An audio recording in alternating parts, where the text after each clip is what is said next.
I'm your host, Angelique Robb, and today I have Mardi Dover with me. Welcome, Marty.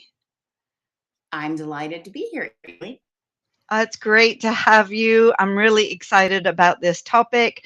We're talking about tips for managing tough situations for landscape design business owners. And I think it would help set the scene if you kind of went through your background. Um, how you yeah, maybe even how you got into the industry. Give us a rundown, and then we'll dive into the topic. Okay, sure. I will start by saying I absolutely love what I do for a living. I feel like I have a dream job.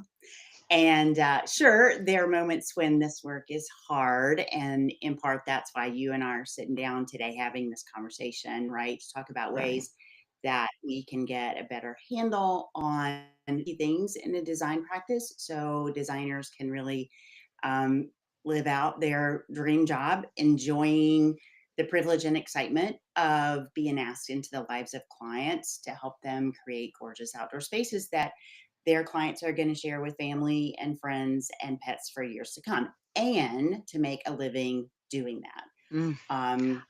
So I am a landscape designer. This is a second career for me. I was a clinical social worker before coming to this industry, and my design business has seen several iterations over the years, from installing the plant material myself to running crews for installation and maintenance. I've been a solo designer in my office, a licensed landscape contractor, so managing the entire scope of projects. Now my practice model is a design office, and I have one employee, a landscape architect, and we work alongside trusted contractors to install our designs. So my practice has always been very much a boots on the ground one. great. And with each iteration of my business, I have had a lot of challenges and had to develop and revise many of my solutions. I've dealt with a lot of overwhelm, a lot of wasted time and energy, and lived through many difficult scenarios. So I'm excited too to be talking about this today, because especially early in my business, I did not know the best way to set my business up, how to manage my office, how to manage relationships with clients and contractors. I learned, many of these lessons the hard way through a lot of trial and error. Well, So, and learning the hard way is not very cost effective usually, and you usually, yeah, things go wrong if you're learning the hard way. that's right.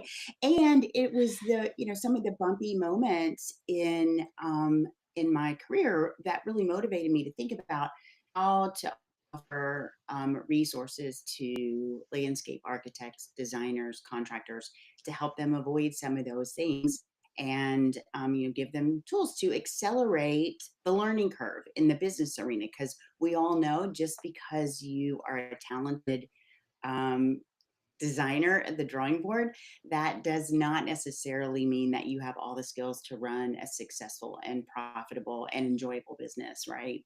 hmm hmm Some of the most challenging parts are when you try to expand and grow into something that you think you want to do. Like you said, it's an iteration of your business and figuring it out.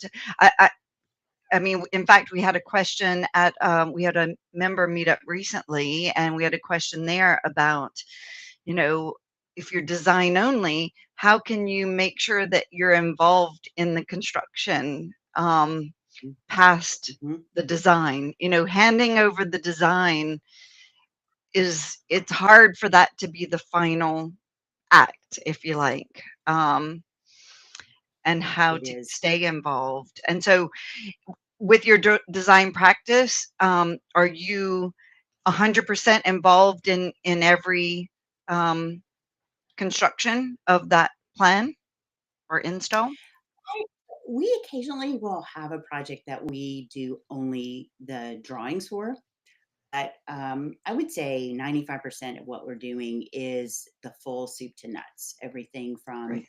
the initial conceptual drawings all the way through final drawings and estimating, and then working alongside the contractors to, to follow Journey. that and of the design into reality and then beyond. We also help clients with some of the finishing touches after the design Mm. is in, things like purchasing and placing art for the garden or ornament, or containers, and then of course making sure that we have maintenance in place because that's really important.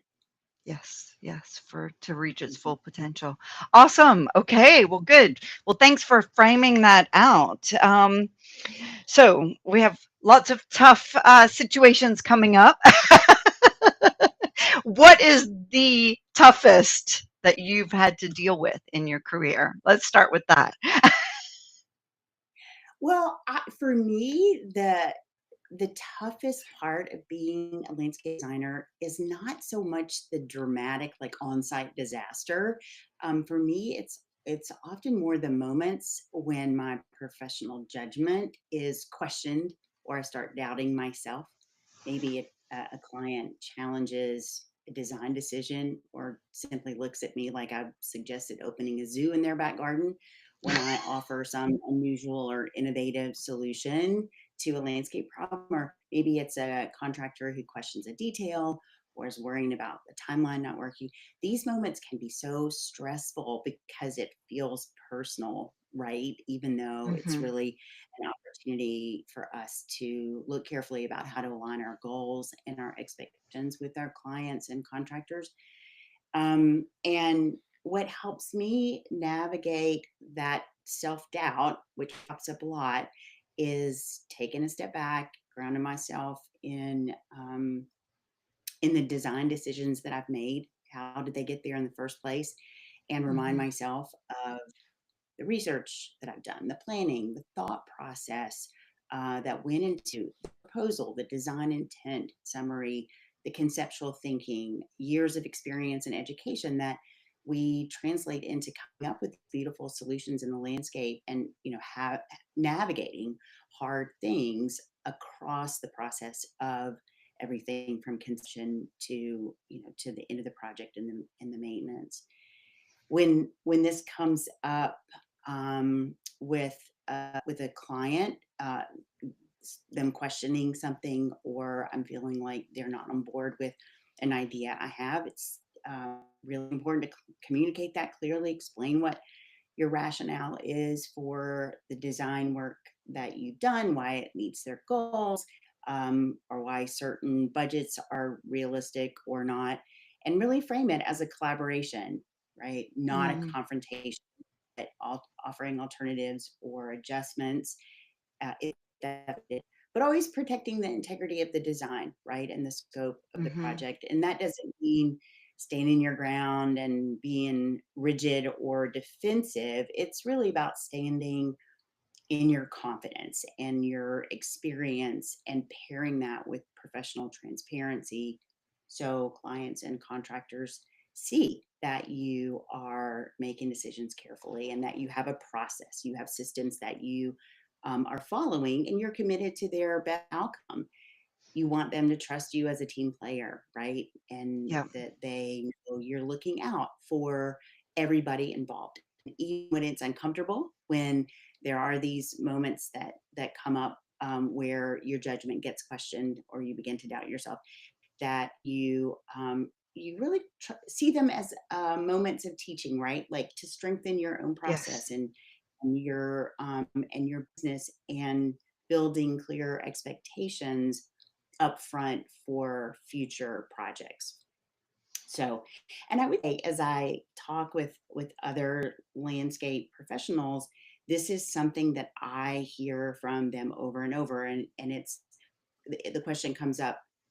It sounds a little different, depends on the circumstance who's asking it, but it's some version of how do I build my confidence in what I'm doing, and that's multifaceted, and you should come at from a number of different perspectives. But um, I guess my point is, I think every landscape designer has bumps up against that at some point in their career. Some more consistently and frequently than others.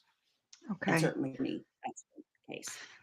Yeah. No, I really like that, that you know, step back, think about the work that you've done to date and teach. I mean, I think that just that message is great for the public, our customers to understand how thoughtful the work is and how much work goes into a plan. It's not just Mm, a quick, drawing. It's not just a beautiful drawing. There's a lot of thought, a lot of, materials. Everything is going into your plan, and we mhm. just need to maybe educate a bit more. And yeah, really like that. So don't Right, compromise your vision. right. And I think the education piece is something to weave through your entire process, right? Helping Mhm. your client and your contractors and vendors come along with you on that journey of developing the intent for the card and what the design is going to be.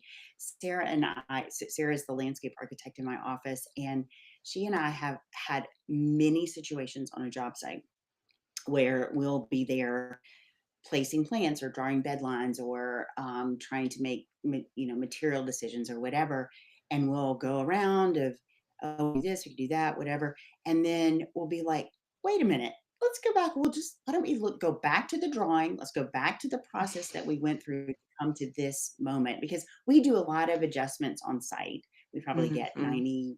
90-95% of the design on piece of paper, in the way it's going to actually go into the ground. But part of having us on the site in the construction process, one of the benefits of that is that we are there to make adjustments or take advantage of unforeseen opportunities as they come along. And so we very much operate in that mode, but we ourselves can forget, oh wow, we actually Yeah. fleshed this all out at the drawing board. So maybe we don't need to go back and revisit it over and over, but it is, it is a balance, right, of having a vision that has been really thoroughly come to, and also making some space for a little bit of adjustment as you need to. That's a bit of a tangent from what we were saying a minute ago, but I think Mhm. circles also back to your comment earlier of, we do have so many different opportunities for how we show up on job sites or with clients. To your comment about someone's concern of handing over a drawing, and then what happens with it after you Mhm. put that in the hands of a contractor if you're not going to be actively involved. And one of the delights of the industry is that as a designer, there are so many different ways that you can set your business up, right? Yeah. And it's also one of the challenges is that there are a lot of different ways to do it. Yeah. Yeah. Love that. You mentioned how expectations can change throughout the project. I mean, you just said that you could find something different, but also you could find something on site that changes it, but also Mhm, expectations of the client, of the contractors, that can change mid project too.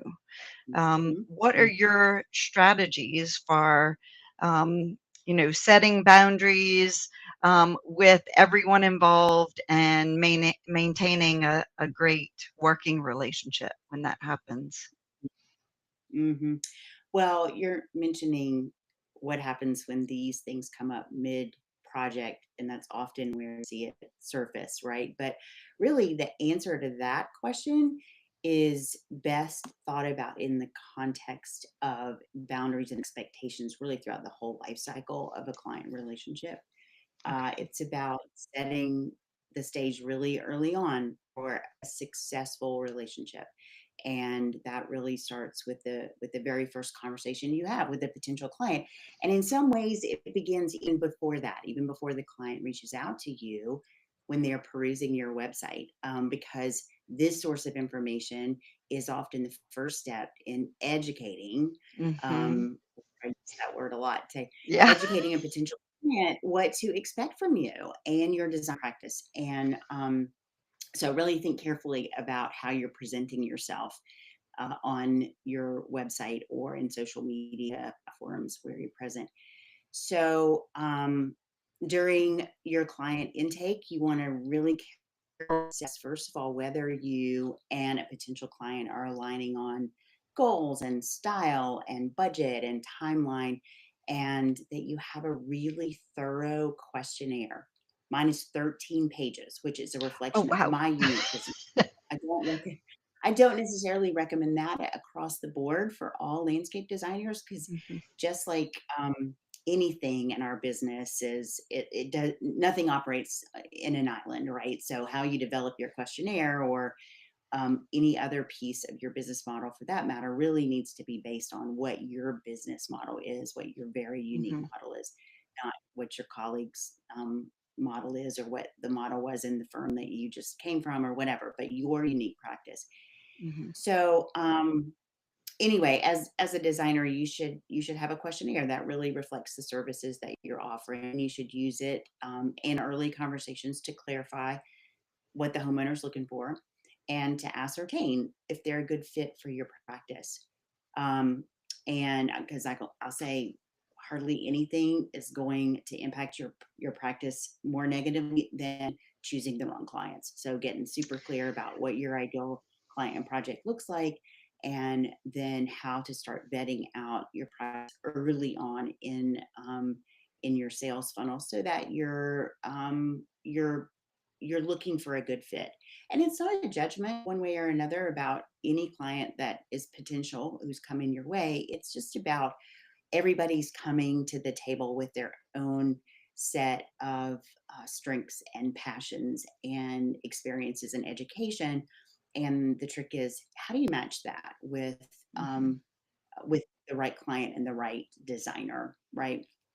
Yep. Um, so you want to just be clear that your expectations are as realistic as they can be from the get go for both parties. And another key uh, boundary setting tool is your proposal and or contract.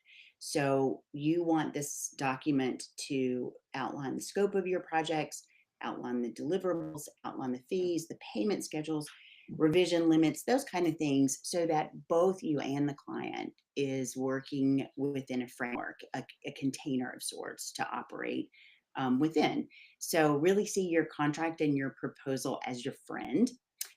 Mhm, I also make communication expectations very clear up front. So how often are we going to meet? Kind of response times can clients expect from us? And when are decisions going to be needed?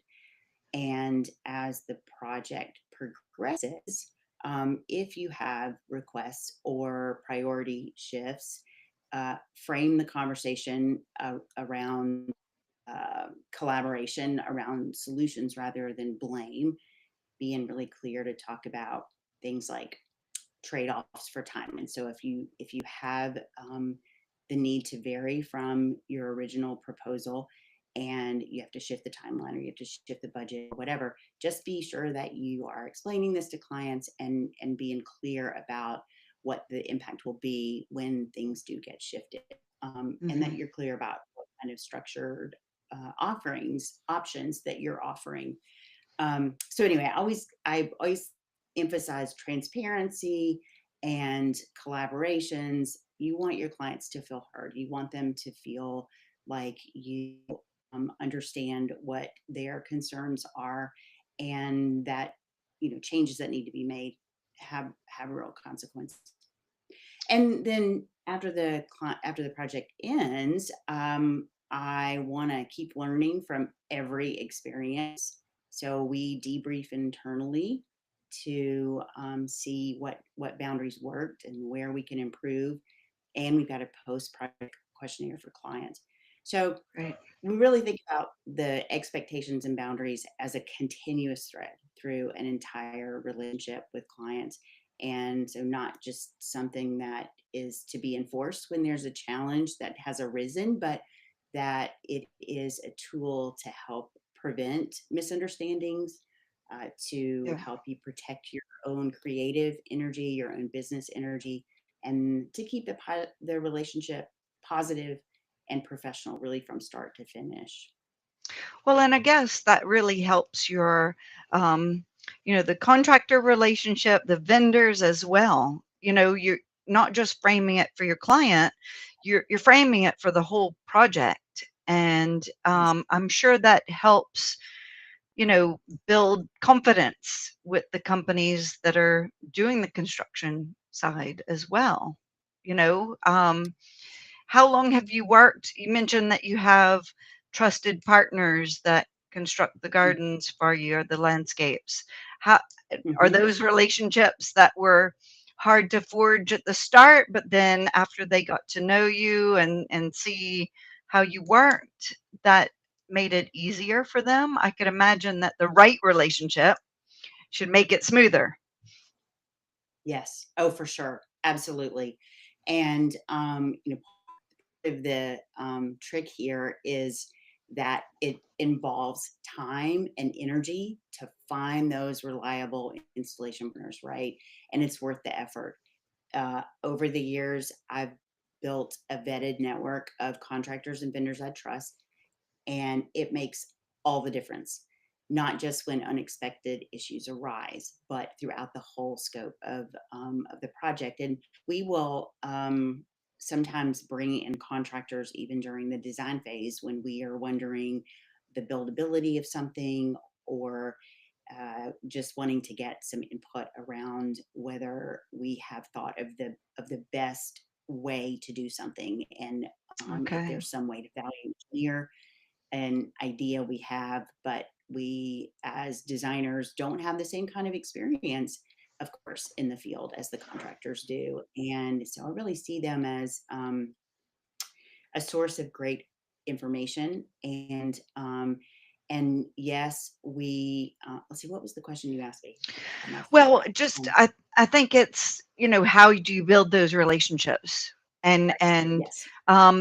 because you can also see how maybe some companies are going, "Don't worry, landscape designer, I got it from here," because they're, thinking of you making money and them maybe not or having to share the responsibilities or getting pulled in different directions. I can see how some hesitancy working Hmm. together, but it's Yes. about framing it. And I can see how you would bring that experience of the design. You've maybe been working with the client for a long time, and you can help the contractor, you know, be more effective maybe, or not get in the Hmm. middle of all the conversations and I feel like the right relationship is beneficial for both.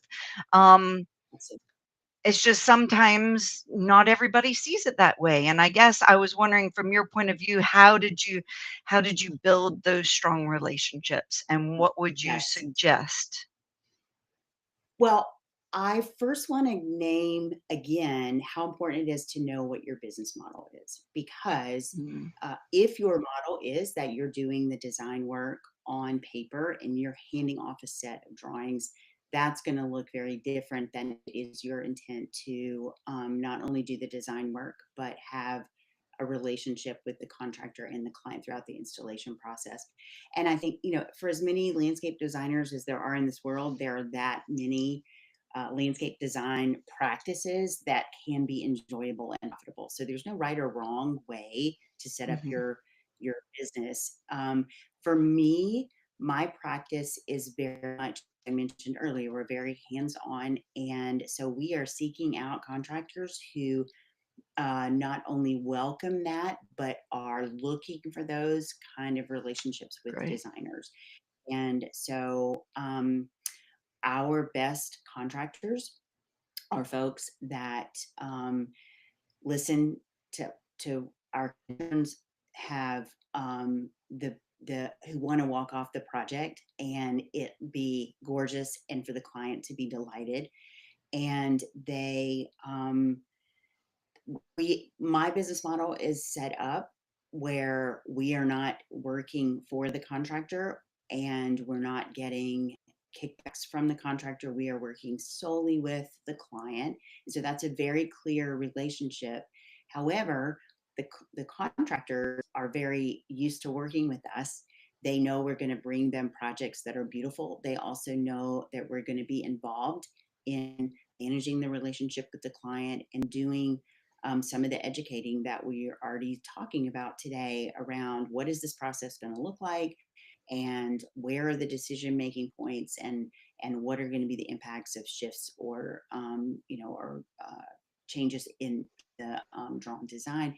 And the clients really appreciate that because we're bringing to them contractors that we know and trust and that we have worked with enough to have a very solid sort of basic understanding of expectations between us and the contractors.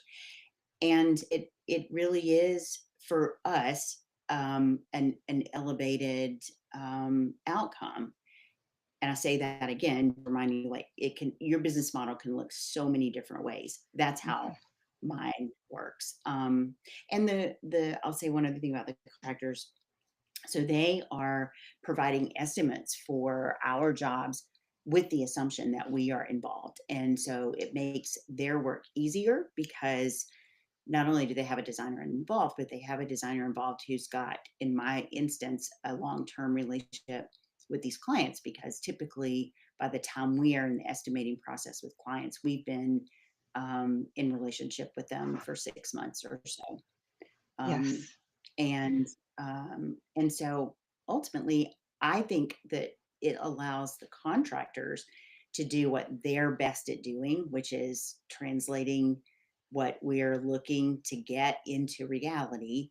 And then Yes. we're doing what we're really good at doing, which is, establishing and maintaining relationships with the homeowners and troubleshooting and being there for some of the design decisions, which often contractors are just frankly not.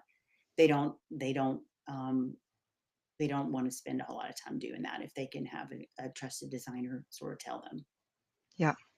So, how does the communication flow go during the installation? Is it um, through you to the client, and then you're kind Mhm, of in between the client and the contractor, it sounds like, and you're yeah. mhm. So you're also buffering them from the calls like, "I'm not sure if this, I see you're doing this," and they Exactly don't have right. those calls. Yeah. That's exactly right. And to back up the timeline a little bit, it's really important to and this is kind of stating the obvious, but to make sure that your designs are complete, right? That you have a Mhm. comprehensive uh, set of drawings, whatever your business model is, so Mhm. that you're including all the relevant information on those drawings, right? And then for us, we will take that, we will go to the site, walk the site with the contractors with the design in hand, so that we are getting any questions answered, that we are naming particular expectations or point out areas that we think might be some potential problem or a potential for confusion. Um, and the contractors really appreciate that. It is kind of an expediting, I think, of the process all the way around. And I explain to clients having us involved is an investment for sure, us as designers.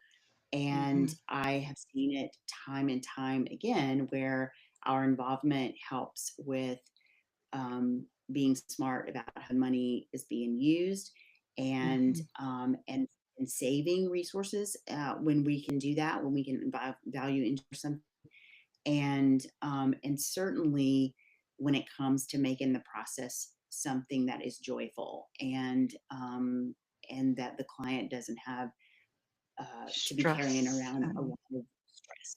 Yeah. exactly, or worrying of like, oh my gosh, did they forget that? Or and I always have clients who will say in the process of an installation, hey, don't forget this or don't forget that. I mean, it's just human nature, right? They Mhm.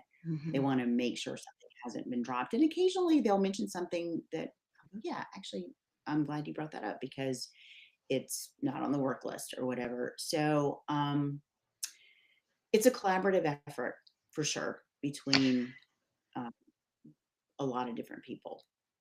But it sounds like what you've been able to do is build a process that helps everything happen smoothly, I guess. And is that through, I guess your experience but it's, you know, having that process that you have your contract, everything that's clear to your client, and you've been working with the contractors in a certain way that it's Mhm. just more transparent. I think you mentioned that word a few times, that you're transparent with everybody and you have a process. And I think Mhm. that that probably goes a long way to solving a lot of the tougher Mhm. problems. When I Yes. we talked about tough situations, do you have an example that comes to mind, something that a situation that you dealt with and how you dealt with it? Could you give us an example of one of Yeah. those situations in your past? Yeah. Um, I think I didn't answer the first part of your question about Okay. finding the contractor. So I'm gonna go back to that one second, and Okay. then I'll answer the question you just asked. Our process for finding, well, first of all, I'm always look out for good contractors. Even things like I'm Okay. driving through a neighborhood and I notice that there is a truck that is got a professional logo on the side. There's a Mhm. crew with uniforms who are on a job site who are looking professional. They appear to be doing work. They're not on their cell phones, whatever. And I will take a photo of that. I'll go to that contractor's Awesome. website and read more about them. So I'm just on the lookout all the time when I'm at cocktail parties. I'm curious who people are using, or just meetings of any sort. It's just good to kind of keep that radar on as designers. And the way that we have brought on new contractors is to do kind of a trial run, do a Oh, smaller project where we can, where the stakes are, the money involved is not as high, or either it's a project that has very straightforward in terms of the various different components, and mhm. just see what it's like to have that relationship with the contractor. And then we also will be on that job site more frequently to make sure we're monitoring what's happening, and then kind of build from there. Be sure we're giving feedback to the contractor. We also have a post installation question. I'm a big questionnaire fan. We have a contractor post installation questionnaire, which is asking them, was this job one that fits what your strengths and experience are? Is this a job that was profitable for you? Is this a type of you'd like again? How could we be better Okay. partners in this process? Like Oh, those that's kind of things. amazing. Yeah. Yes. And that's just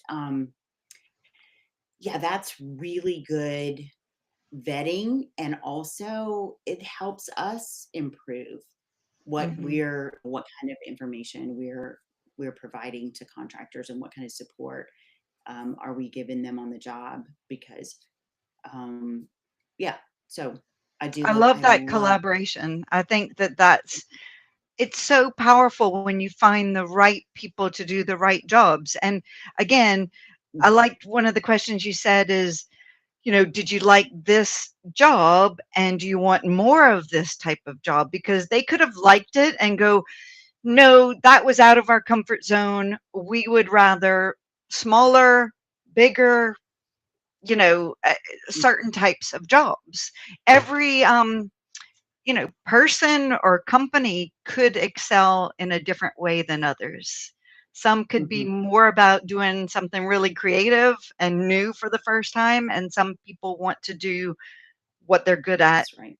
and nothing else outside of that. That's right. So, yeah. So true. And some contractors are phenomenal at hardscaping. They've got the equipment, they've got the crew with the knowledge, they have the understanding of the materials, and not great horticulturalists. Yeah. And some contractors are fine gardeners. And if you are looking for a plant heavy installation, that's going to be, one consideration. Like what is the skill set that the different contractors are bringing or artisans are Yes. bringing? And it's what we're offering in my business model as landscape designers. We're offering to clients that process of how do you decide if you need a contractor who is more focused on the horticulture part, or if you Yes. need a contractor who can build a swimming pool for you. Those are two very different Or you have to skill sets. manage a few different contractors, because Many let's say you have natural stone features, that is a specific artisan, and decking and pool and then planting. So, I mean, do you find in the bigger jobs that you have that you might even have a few contractors, or do you try to pick one that can do everything? Or I guess it's Mhm. a mix. Well, it depends on the job.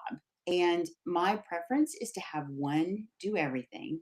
Hmm. And that happens, I don't know, half the time maybe.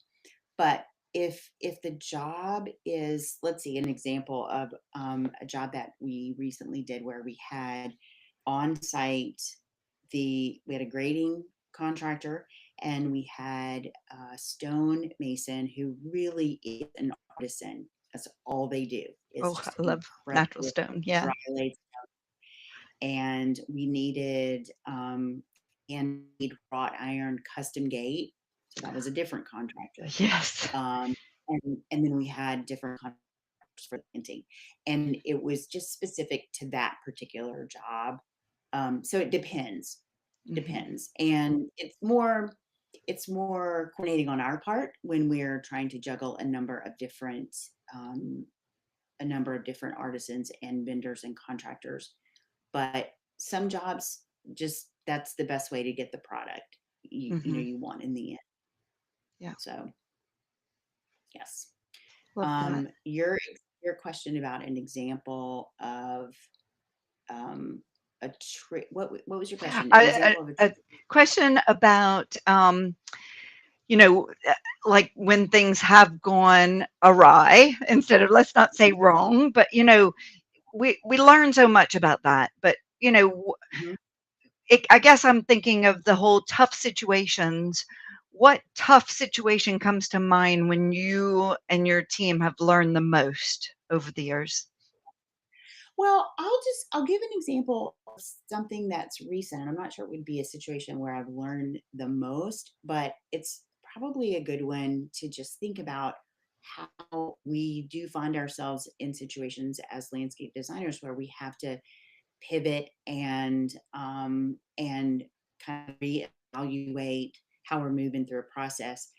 Mm. So this job that we actually just this week have been gathering some final information about a small courtyard garden, basically that we were working on with a woman who's older. She's in her 90s, so there's a timeline piece of it because we were trying to get this expedited so that this person can have a living space outside that's all on the same level as the inside of her house. So Okay. Sarah and I both were feeling a little bit of urgency of like, okay, we're going to keep this ball moving. In the course of the design process, as we were kind of fleshing out how that was going to happen, we decided that we were going to build an elevated. And when we got into having it approved with the homeowners association, something came up with the property line that wasn't evident at the beginning, and so the short story of that what is that we had to kind of put the design on hold for a few weeks while we were working through some of the requirements within this homeowners association so that the deck could be a compromise basically between Oh, what space we were hoping to get in terms of square footage and what they were going to allow in terms of a variation on the requirements. And this was um, and it's an example actually of not a super high stakes situation, but it's an example of how if you have your proposal and your contract really clearly specifying what it is that you're doing and where something might step outside the scope of the project, yeah, then it can really be, I said, your friend. So our contract says that if we are needing to do permitting, then that's going to be an extra cost. It's all going to impact the timeline. And so it was it was a framework for us to feel comfortable to continue mm, pursuing what we thought was the best design option while also knowing this had already been part of the conversation with the client earlier on of like, okay, if we are going to need to do anything outside of the scope of what these particular deliverables are, it's going to push the time out. It likely will push the timeline out a little bit.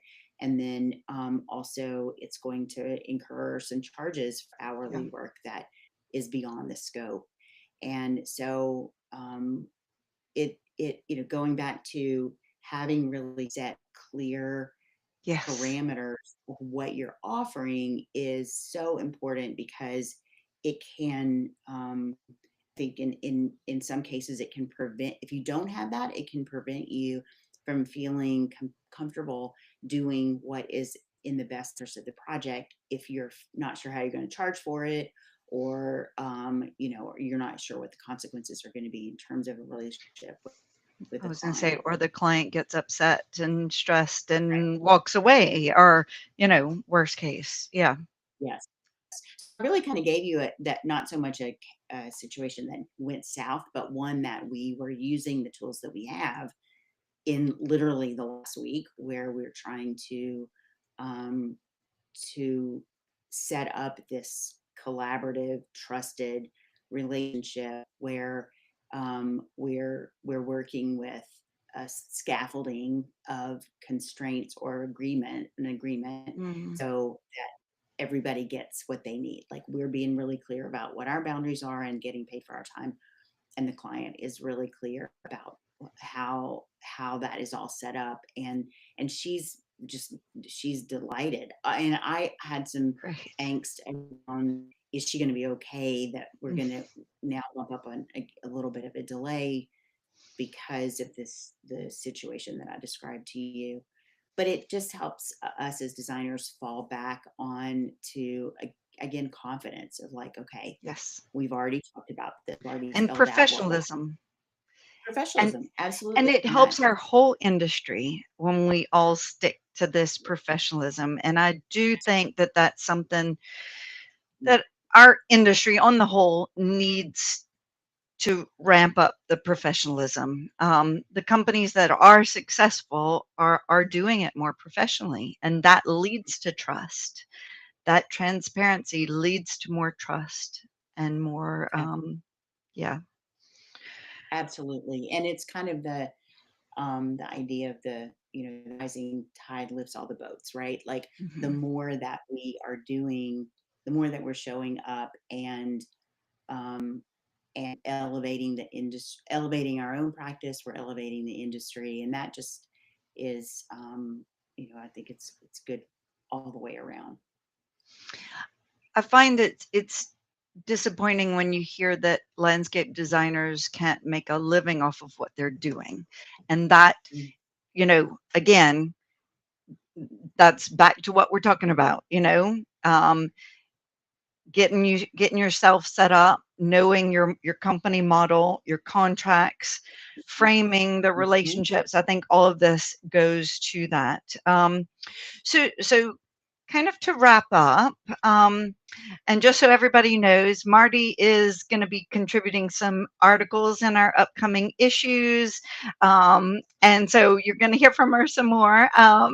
But one of the last questions I have, well, it is the last question that I have, but what advice would you give to younger or mid-career professionals who are still learning how to balance, their business with their creativity, um, and lead a successful landscape design business? What are the one or a few advice points that you have for those professionals?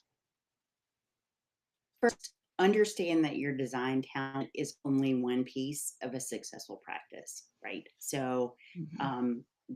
the systems and the processes that you have in place are gonna protect your creative energy, which is what you're trained to do is produce a creative product, and it's what you're getting paid to do. So the more that you can systematize things, the more that you can create repeatable processes, the better off you're going to be. It really is critical to the success of a landscape design practice. And it's not, again, just about preventing disasters. It's about efficiency, it's about profitability, it's about job satisfaction. And my thought is, if you do something more than once, you should probably have a system for it.